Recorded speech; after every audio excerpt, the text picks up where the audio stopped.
Hello, good morning, good afternoon, good evening, depending on where in the world you're joining us from. I'm Nicolas Véron at the Peterson Institute, and it's my pleasure today to introduce this first session of the new year, 2021, a year full of hope and expectation of the financial statement series at the Peterson Institute. So today we'll talk about the accounting and regulatory challenges of banks' troubled assets. So that sounds very dry and technical. I didn't put zombie in the title because that was already our last session with reference to Japan and the experience from there. But obviously it's the same debate. It's a debate about how to look at credit risk in the measurement of banking assets and how, when looking at banks' balance sheets. And that is one of the largest questions of the moment outside of the most urgent ones. For this, we couldn't think of a better introduction than having the presentations that we will have in a few minutes from Bill Coen. Bill Coen is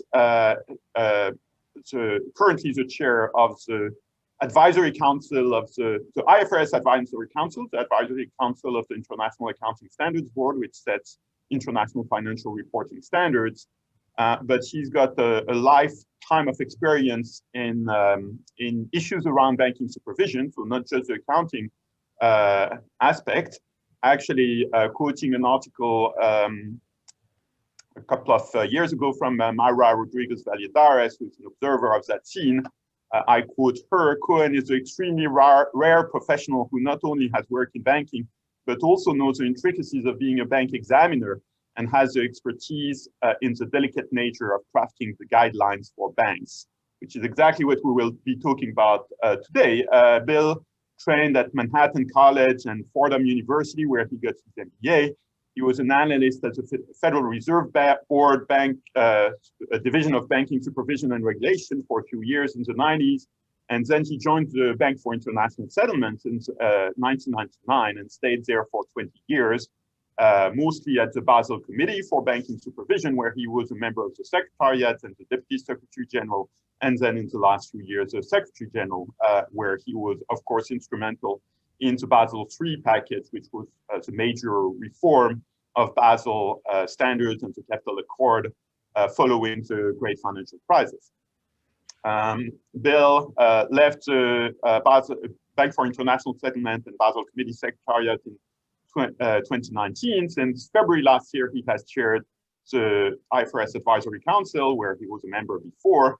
And he also is a board member at the Toronto Center, which is a recent venture, which is essentially a training center for supervision professionals particularly from developing and emerging countries. Also speaking today will be my Peterson Institute colleague, Adnan Mazarei. Adnan got his PhD from UCLA in 1994.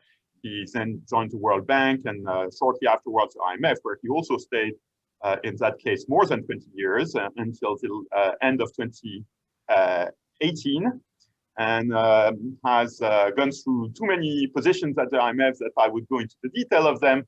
But suffice to say that he has extensive experience, not just with fiscal issues, but with the interplay between fiscal and financial issues, and especially issues of financial system fragility, particularly in developing and emerging countries, but also in advanced countries, essentially when he was reviewing programs and analysis of the IMF at what is now the SPR department.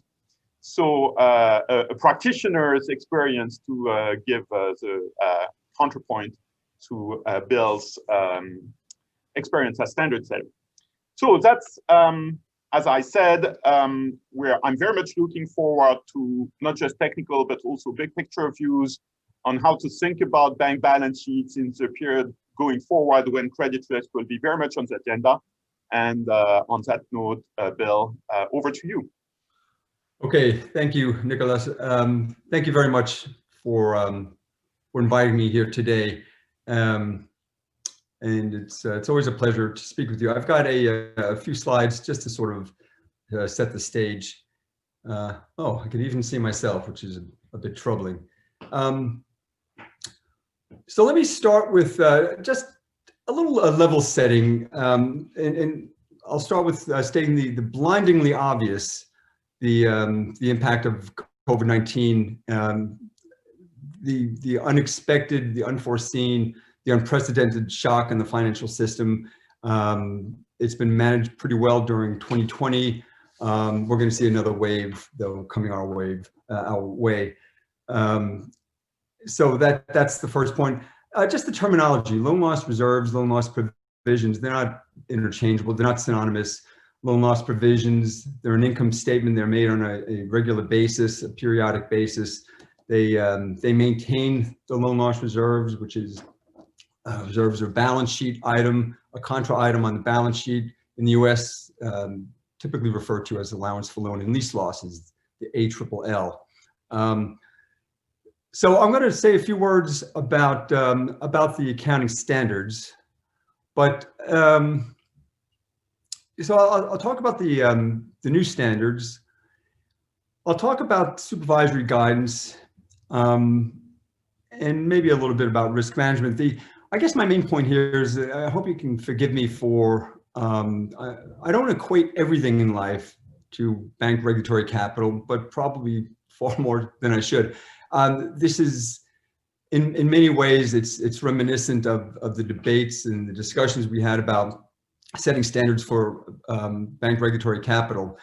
Yeah, we've got standards, and in countries we've got regulations that implement those standards, but that's only a small piece of the puzzle. There's supervisory guidance and oversight, and most important, there's risk management, how those rules are actually implemented at the bank level or at the system level. But it's really at the bank level that in my view makes the most difference.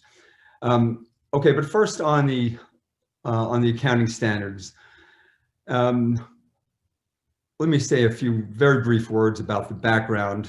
The incurred loss method up until 2008. Yeah, banks wouldn't take a provision for an impaired asset unless there was actually an evidence of an impairment, and the expression "too little, too late" was best used to describe the incurred loss method. The IASB, the International Accounting Standards Board, and here in the U.S., FASB, the Financial Accounting Standard Board, they recognized that that issue. They formed a joint task force as early as 2008 to look at ways to improve the loan loss accounting.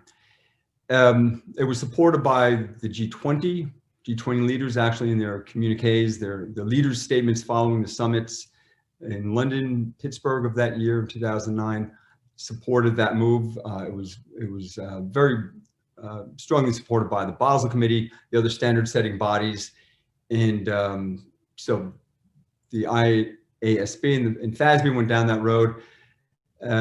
They came up with they came up separately with their own frameworks. Regrettably, I think there was a time they were looking to develop a single standard that would apply throughout the world.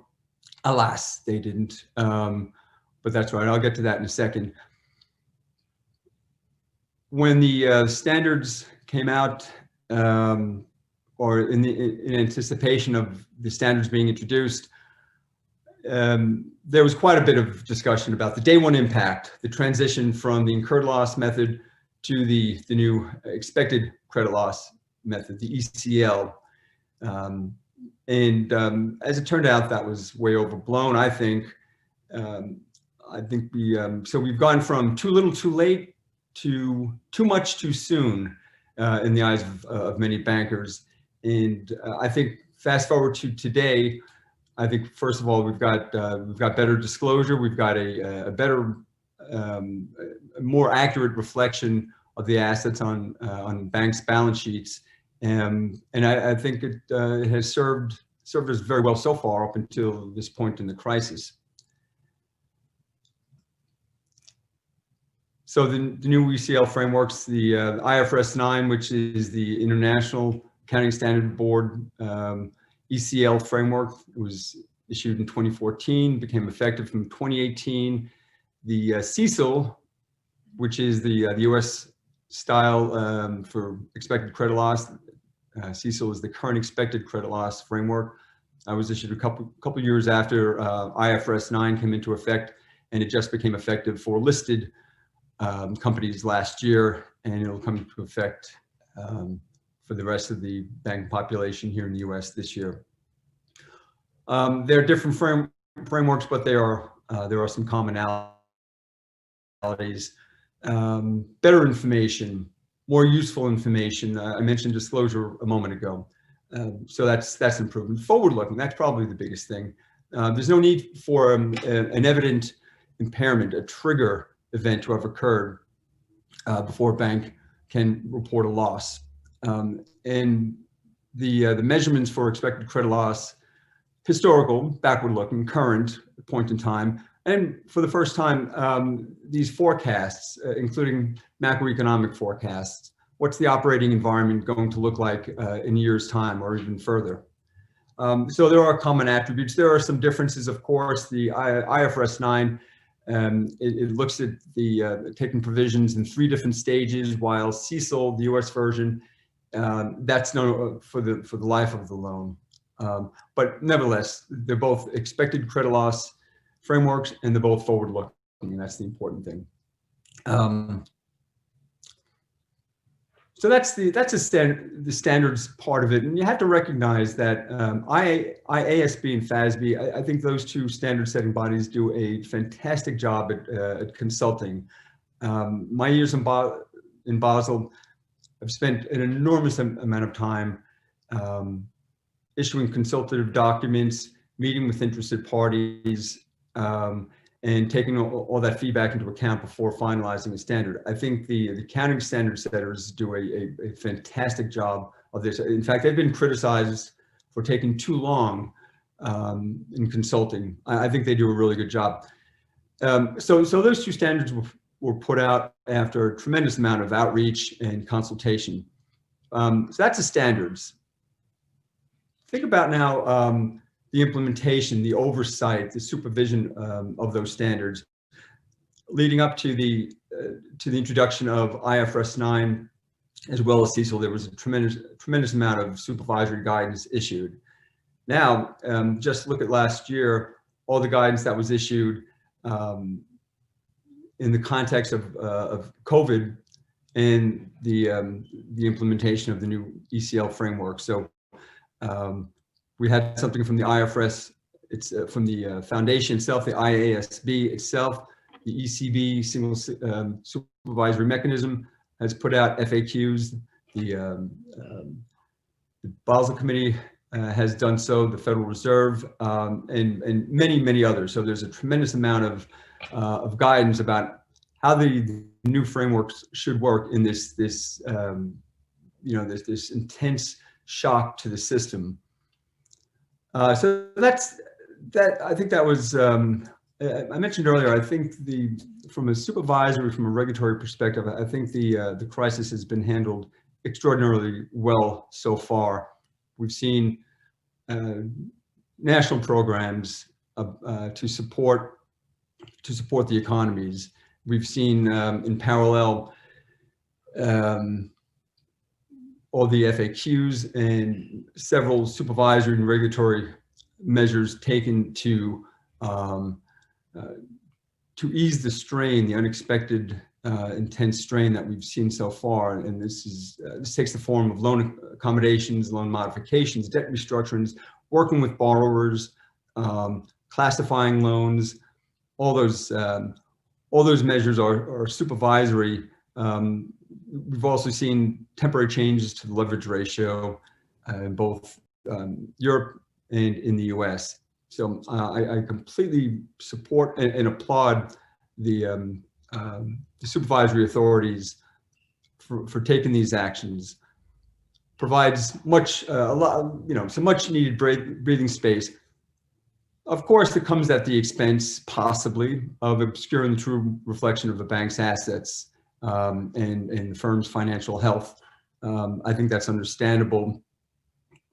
I do recall clearly the stress of the 2007, 2008, 2009 global financial crisis, and that was one of the defining moments of the crisis. This crushing lack of transparency and the uncertainty when it comes to banks' financial soundness. My concern is falling into that trap again. I think so far so good. Forbearance, it's a bad F word. Notably, all the authorities have avoided using that word, forbearance. They prefer flexibility, which I think that's a better F word to describe what's been done during the last 9-10 months.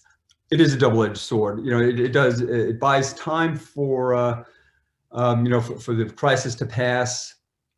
I think what the authorities have done has been pretty good. They've been very well defined. Why are these actions being taken? What's the time frame to wind them down? So they are temporary, and that's important. We have to note the role of politics in this, undeniable, and that's kind of a wild card. It's not that's not a prudential matter. It's political in nature, but that's the nature of the beast, and that's why the measures were adopted. I think the biggest risk is that the temporary measures become permanent.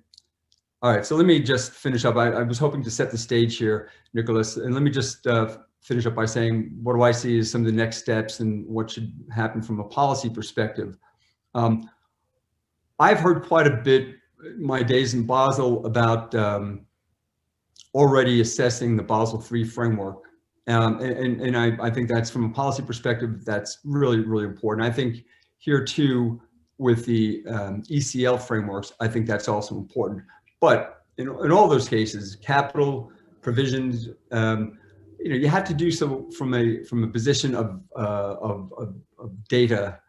It might be a little bit soon to do it in the US since CECIL just came into effect last year. I know from the IASB, the IFRS Foundation perspective, they've already begun a post-implementation review of IFRS 9, and I think that's a great idea. I am mindful of the fact that these standards are meant to be in place through a cycle, but this is a unique situation. Anyway, I think that's a good idea, that the post-implementation review, and I think FASB should do a similar review when the time is right. I mentioned my concern about temporary relief measures becoming permanent. How many times over the course of the last year have we heard the great Milton Friedman quote about nothing is so permanent as a temporary government program? So that does give me pause to make sure that these measures are indeed made temporary as initially intended.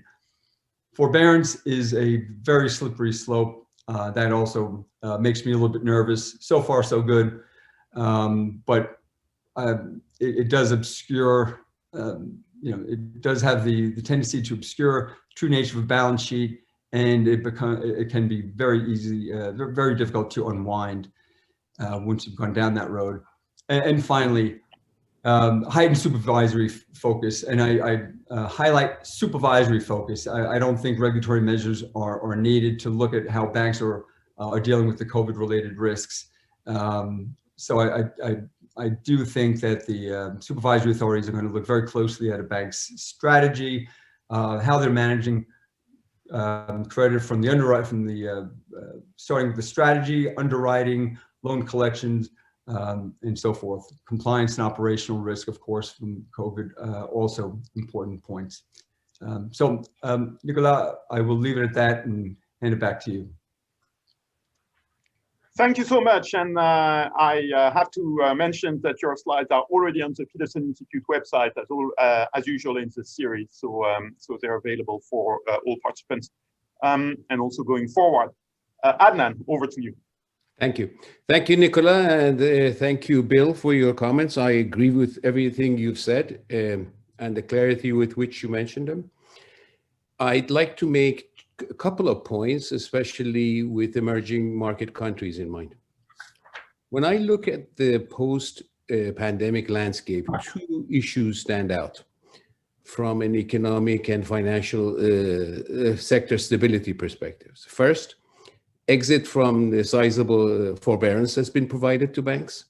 Second, how to revive the flow of credit by banks to support post-pandemic recovery. First on forbearance.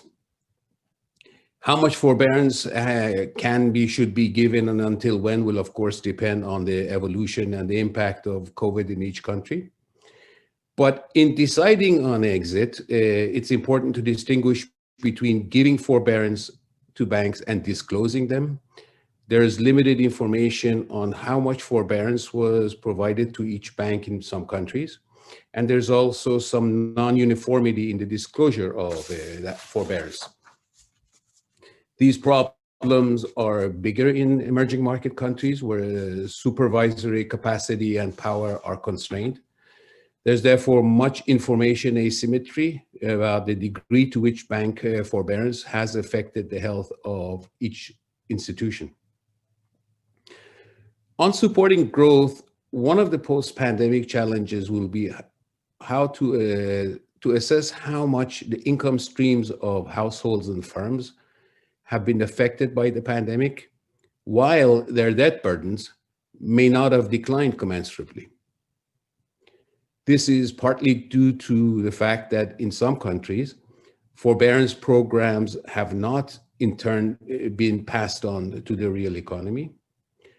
We could therefore have a debt overhang problem, further impairing the flow of credit and economic recovery in the post-pandemic period. Solving the growth issue requires more focus, perhaps, on harmonizing disclosure related to forbearance. In addition, we need to find ways to incentivize more sustainable debt restructurings of hidden NPLs that may be benefiting from the current forbearance. This is needed because NPLs may easily rise in a number of countries, for example, India, and where sovereign fiscal space is quite limited to help banks in the event of problems. Thank you. That was crisp, Adnan. It's the first time I think in the life of this series that somebody doesn't use their allocated speaking time, but that's also generous because it gives us more time for the Q&A. I hope we'll come back to you on a number of those issues, but I'll start with a question that was submitted by John O'Donnell from Reuters. And John is asking about the contrast between the US and Europe. Of course, Bill, you weren't in a position to compare jurisdictions when you were in officialdom, but we expect that you will have a freer, more freedom of naming things now. So the question is whether the US is taking a stricter approach than Europe in forcing banks to deal promptly with loans unlikely to be repaid due to the pandemic. And I understand that question, picking up on your last slide, to be both about the standards and also about the implementation. Yeah, that's glad to hear from John. Knew each other from my Basel days. Yeah, I think there was some concern initially. I was looking at some of the comment letters that the Basel Committee received. I was just looking at them recently in preparation for this webinar. And one of the concerns among some of the European firms was that just the timing, that CECIL was coming into effect 2 years after IFRS 9, and that gave the US a competitive advantage. They wouldn't have to move to the more stringent framework for 2 years.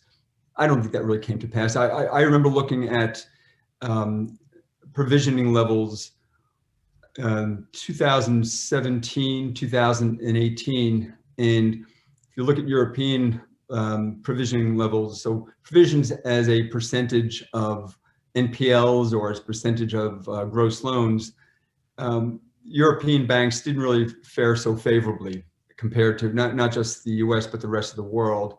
The US levels were higher. Australian banks, Asian banks, Latin American banks were really levels of provisioning as a percentage of NPLs and as a percentage of gross loans was higher in those regions compared to Europe. I mean, it's a perfect storm for for European banks. It's a terrible operating environment with zero interest rates or negative interest rates. So net interest margins are compressed or flat. It's difficult to raise income through fee income because of competition. There's lingering NPL issues in some countries. Think of Italy, and then on top of that, you've got a new stringent standard for provisioning. You've got new capital standards. This is all costing money. It's very difficult to make money these days for European banks. I think that has a lot to do with the provisioning issues. But John, back to your question is, I don't think CECIL creates CECIL per se creates a competitive advantage or disadvantage. I think that frameworks ultimately deliver pretty much the same level. I think it's the operating environment, and so other factors, the fintech competition, an overbanked market in many European countries.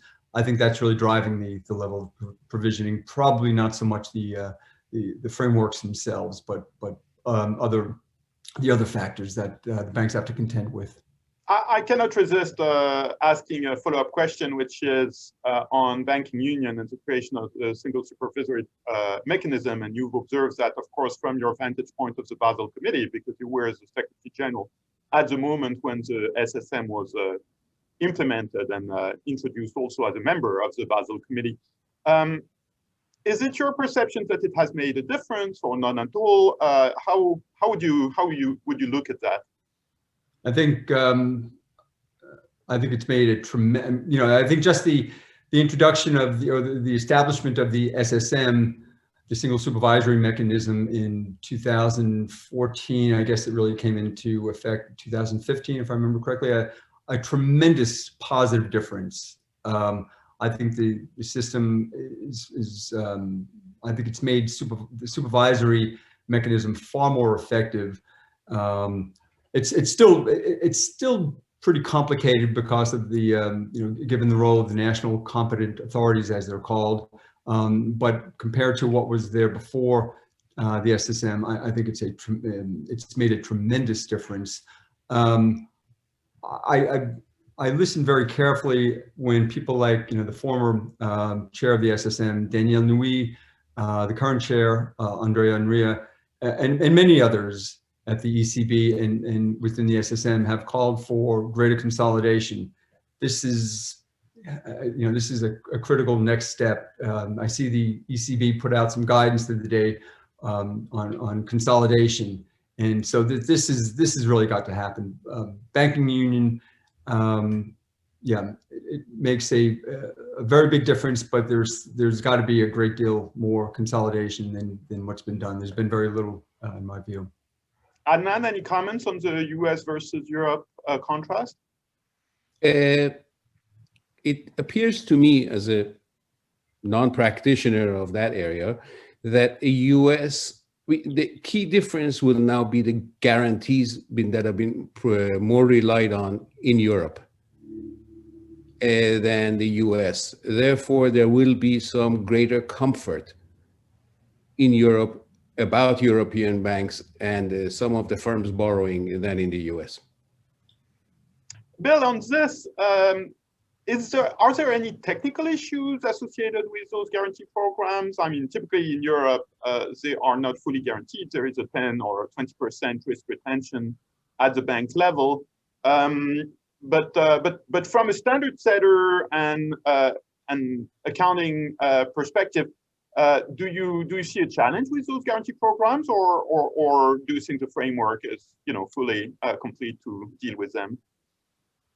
Nicolas, what really struck me was with the Paycheck Protection Program, the unique mechanism for getting that money to borrowers, particularly small and medium-sized enterprises. That's the US bank loan guarantee program. Just the mechanism for pushing money through the banks into the hands of SMEs was really quite challenging.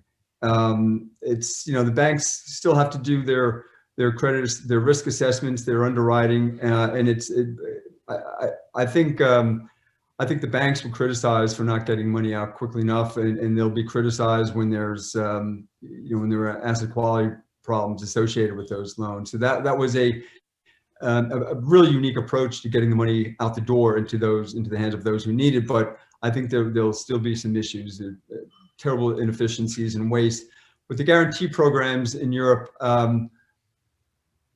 No, I don't know. I think I commend the ECB and all the other authorities for adopting the programs as quickly as they did. I think they leveraged tremendously off of the experience learned from 2007, 2008. There was actually a playbook this time. So I think the authorities did the right thing by acting as quickly and decisively as they did. I don't really have any comments though on the technical aspects of the guarantee programs.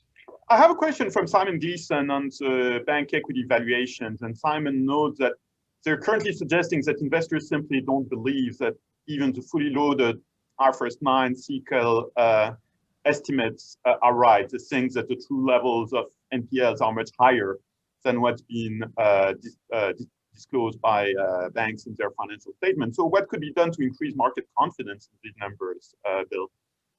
Yeah, this well put. This is what concerns me as well. Well, we're going to find out in the next week or two. We've got earnings season upon us.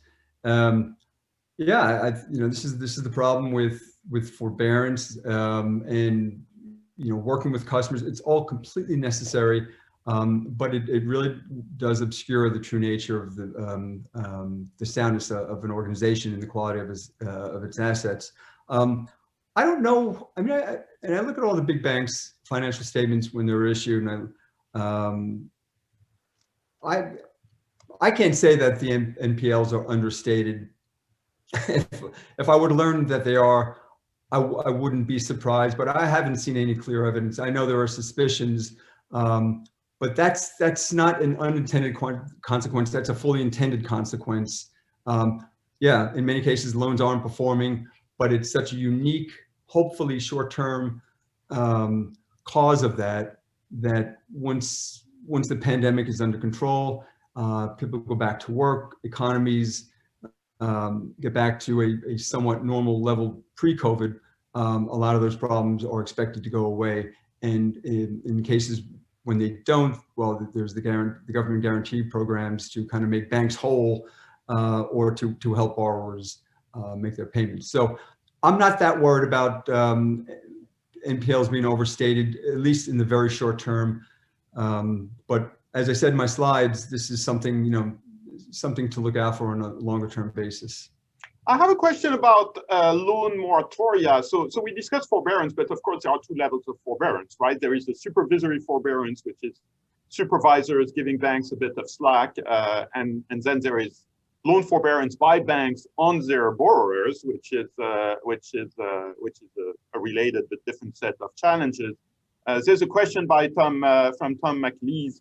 What should banks be doing now before the day of reckoning when moratoria lifts, and with respect of dealing with these loans, especially as business models and income of debtors will or may have changed radically? How do you think about the loan moratoria that exist in a number of countries? Particularly, I'm thinking of Italy, a number of emerging markets. Hungary is an extreme example. What do you expect there?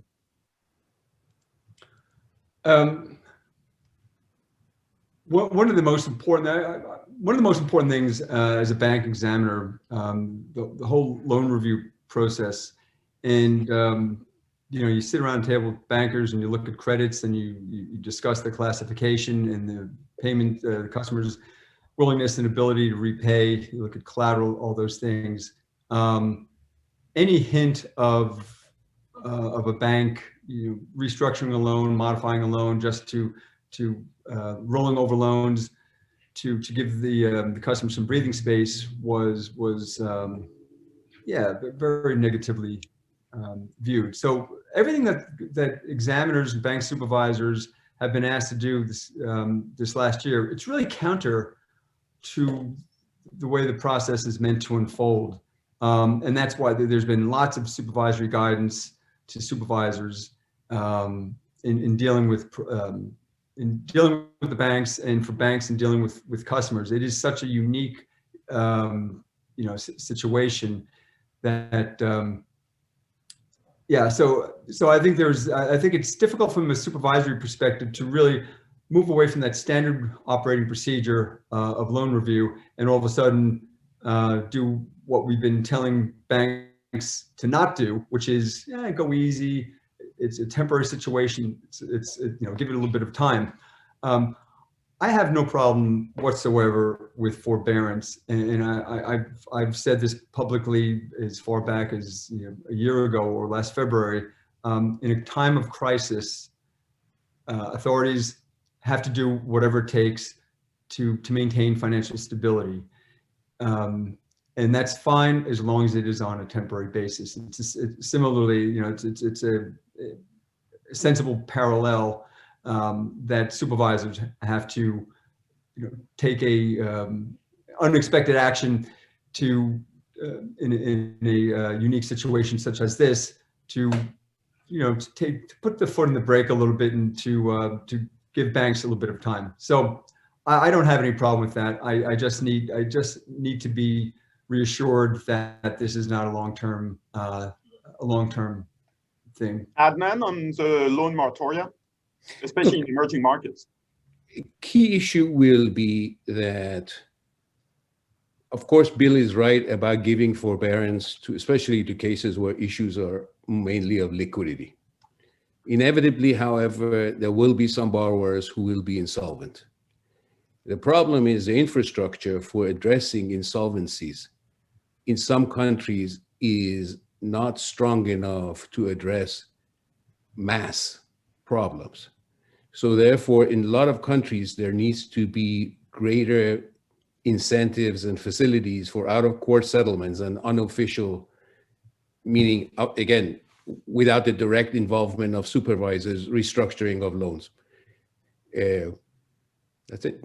So we'll have to devote another session of financial statements to that issue, which sidetracks us a bit from measurement. But that is actually correlated. I mean, this question from solvency is correlated to the question of, what exactly will trigger insolvencies. There's a question from Vinit Sharma about low interest rates right now. And the way the question is framed is that an important reason for rising risk as firms can roll over with ease without financial prudence.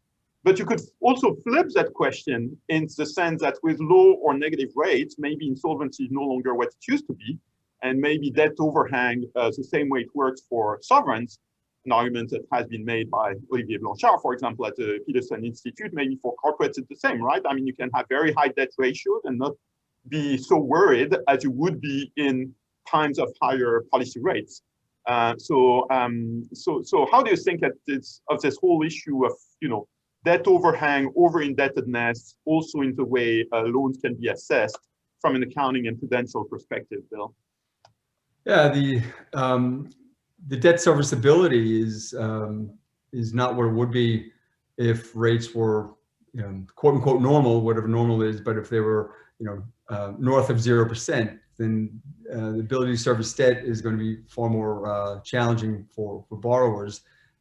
So similar with sovereigns, negative interest rates, zero or very low interest rates, not a horrible thing. It allows you to borrow, and it does give you a little bit more fiscal space. But just to go back to what I said before about how do banks make money, or how are banks sustainably profitable through interest and fees? Right now, hard to make money when the spread is so low between interest income and interest expenses. So that's a real challenge for banks, low interest rates.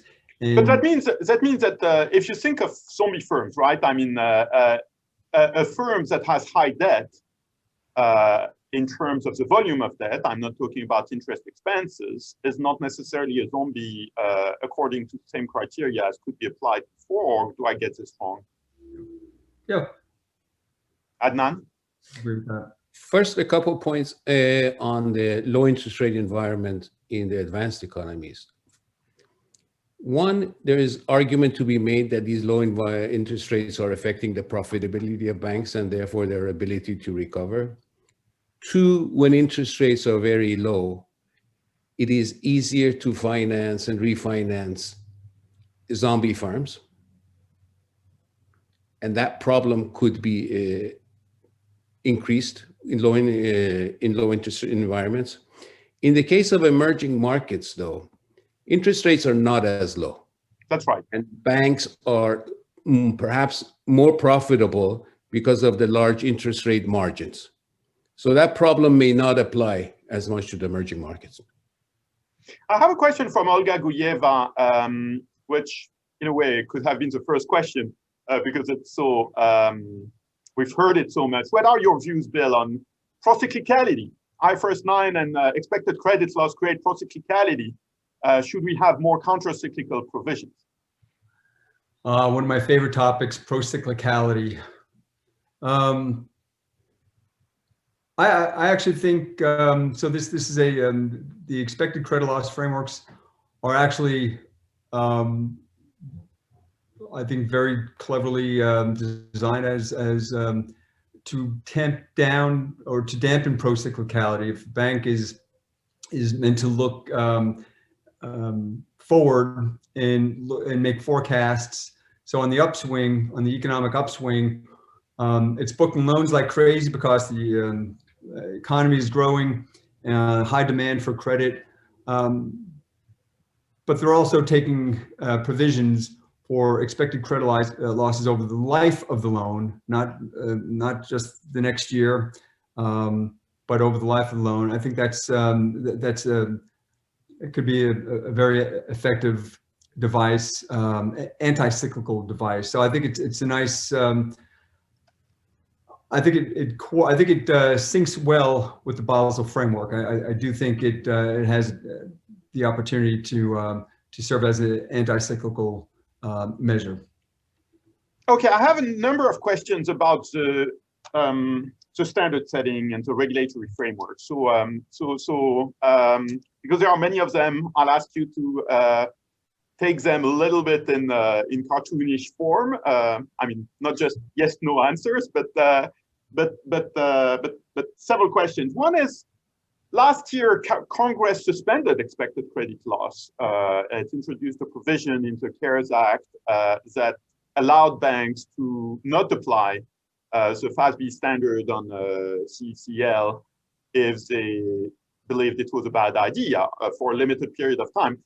How do you assess this? Has it done any damage? Was it a good thing to do? Was it implemented? And what does it tell us also about the political economy of accounting standard setting in the US? Sorry, I'm making many questions out of one. Well, it's I mentioned before, when you have forbearance, there's a political dimension that is really important. You have to, you can't disregard the political dimension.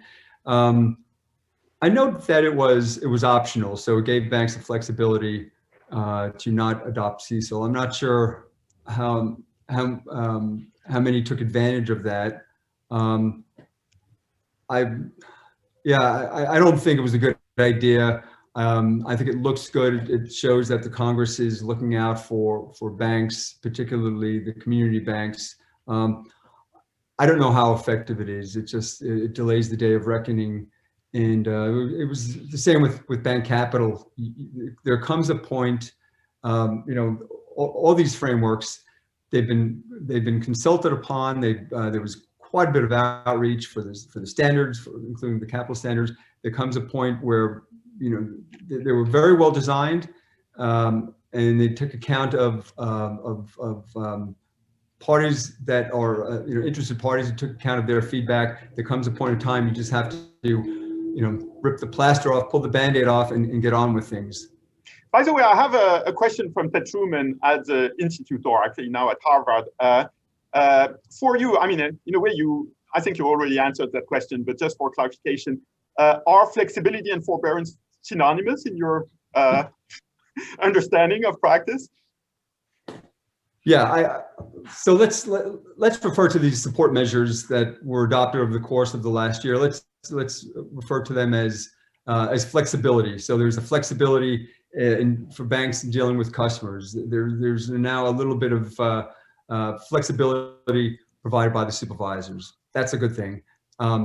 Forbearance is more of a structural thing that there's such a negative connotation. I think particularly here in the US, it has never worked well. I think we've learned our lesson. There was the savings and loan crisis in the 80s and the 90s, New England real estate, Texas real estate, and agricultural forbearance doesn't work. So basically your semantics would be flexibility is temporary, forbearance is something that fits in, right?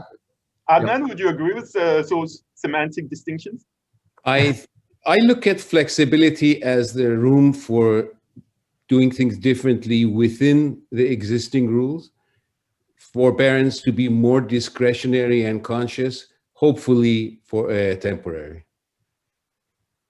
So another initiative last year was from the Federal Reserve. After the turmoil episode in mid-March on the US Treasuries market, they decided to remove sovereign exposures, holdings of US Treasury bonds from the calculation of the leverage ratio, and that's a core Basel issue, Bill. So that's your former turf. So first question, was that a breach of Basel III? And second, how do you think about it? Was it the right thing to do? Was it a breach of Basel III? So let me rephrase, Nicolas. Is it consistent with Basel III? Definitely not. How do I think about it? I go back to the point I made earlier. In a time of crisis, authorities have to do anything they can to maintain market stability, financial stability. And in this case, I mentioned the importance when you adopt these kinds of measures, you have to define the purpose and you have to set a timeline. The Fed did both of those. The reason they adopted this provision for the leverage ratio was more market stability than bank stability or financial stability. It wasn't really to give banks a little bit more balance sheet space. U.S. banks already have leverage ratios, cluster around 6-7%. So it really wasn't a prudential matter. It was really a market stability matter. The important thing is that measure is meant to go away at the end of March. Let's see if it happens. I suspect it will. Well, if the situation improves. If it doesn't, the authorities would have to, I think they'd have to consult again. I think there'd have to be some kind of public statement that they're extending this provision. It is meant to be temporary. I mean, I'm not as used at central banking speak as many of the audience, but I thought that was quite a harsh indictment. There's another question on the regulatory framework from Alessio De Vincenzo at Banca d'Italia. Any issues with the fact that both in the US and in the EU, well, I'm not sure what he means, what he refers to in the US, but certainly in the EU, a number of banks are still with national gap, both in general and taking into account the current COVID conditions, and not using IFRS standard in that case. By the way, I don't think that's the case in Italy, but it's the case in other EU member states. So how do you think of this, specifically for non-listed banks, of which there are many in Europe? Should non-listed banks, no matter how small, be asked to use IFRS for their financial accounting? So that's not so much a prudential question as it is an accounting question. I mean, there are two separate things. But they're connected. I mean, from a prudential standard, I used to get asked all the time, what was my view about the U.S. not adopting Basel standards for all banks, for all 5,000-6,000 banks in the U.S. And my initial response is, and it's I think relevant here. From a global perspective, from a system-wide perspective, I'm worried about the big banks, the banks that are interconnected and complex, and that can cause market disruption if they were to have problems. I guess you could apply that logic to to banks applying the rules for all banks in their system? Do I care if a small cooperative or savings bank in Germany or Italy doesn't apply the accounting rules? Well, on an individual basis, no, I don't care. But on an aggregate basis, when you've got a subset, I mentioned the SNL crisis before. Most of those were really small institutions, but in the aggregate, yeah, they cause problems. So I'm not really giving an answer. I just think you wouldn't be surprised to hear rules are rules. They should apply to everyone. Another question about the regulatory framework is from Harald Weiglein at the Austrian Ministry of Finance. What do you think of the idea to introduce a green supporting factor in accounting systems to supposedly reflect the lower transition risk of green assets? Well, I could, so it's a good distinction that that was made in the question. Should there be a green treatment for accounting purposes? Yeah, sure, why not? I mean, the IFRS had a consultation late last year on sustainability reporting that's attracted a tremendous amount of attention. And so that's one of the top items on the IFRS Foundation's agenda these days is sustainability reporting. Yeah, I think at a minimum, we've got to get the taxonomy right, the definitions right. If the question was slightly different, which is, should there be a green supporting factor or some kind of recognition of green credits from a prudential standard, my reaction is much different. Then my reaction is, yeah, if the data shows that green finance is less risky than brown finance, and that's based on data and analysis, I don't think we've got that. So I would be extremely reluctant to go down the road of saying yes, to use regulation as a policy tool to get banks to to support green finance and to move away from brown finance. I think that people want a risk-sensitive framework. So I agree. I think we should have one, but let's make sure it is risk-sensitive and that it's based on data. A question from Ezio Caruso, maybe first to Adnan. Is now the right moment for emerging markets and emerging and developing economies to implement IFRS 9? Look, in principle, at some point, banks should move to IFRS 9. I don't think you should change standards in the middle of a crisis with so much uncertainty. First, banks have very limited operational capacity, especially with distant working. At the same time, my understanding is that on-site supervision has become much weaker for obvious reasons. So it is much, much better to wait till a crisis is over and not add any new uncertainty factor into the situation right now. Bill? I think that's a good answer. I agree with that, Adnan. But again, I caution, this has got, on a very short-term basis, I think Adnan's right. I think it is not the right time to introduce a significant change to a system. Although, it's not like IFRS 9 was just introduced last week or even last year. People saw this coming a long, long distance away. I've heard this, when it comes to emerging markets and developing economies, that they're different. They should be held to a different standard. That's doing those countries a extreme disservice. The level of sophistication, the expertise in those countries is not that much different from the rest of the world. I think we really do them a disservice. So I think people who say they should be held to a different standard are doing those countries a significant disservice. I fully agree with Bill on that point. I have a number of questions about fragmentation, and there's a question about from Tim Clausen about the different capital responses by banks globally, and is the flexibility ending up undermining the comparability of bank capital ratios? Is there a need for more consistent interaction between expected credit losses and capital globally? That's his words. And also a question from Bastian Yazbet at the Single Resolution Board in Brussels. After years of alleged consolidation, he writes, since the great financial crisis, would you agree that different national measures introduced to help fight the pandemic effects and aim to support their national financial systems might lead to unsustainable fragmentation of financial sectors? So how do you think about this dynamic of financial fragmentation? I don't know. I'll go first if that's okay. I think, yeah, I think that's right. I think there is a distortion that's been introduced, but it's a distortion that's there, and we have to live with it, and it's there for good reason. It's to preserve stability of the system. So yeah, I fully agree. It does. These distortions will impair comparability. But at the same time, I think the disclosures that banks make today compared to where we were in 2008 and shortly after the global financial crisis period, I think the financial disclosures are far better today. I think the ECL disclosures are very good.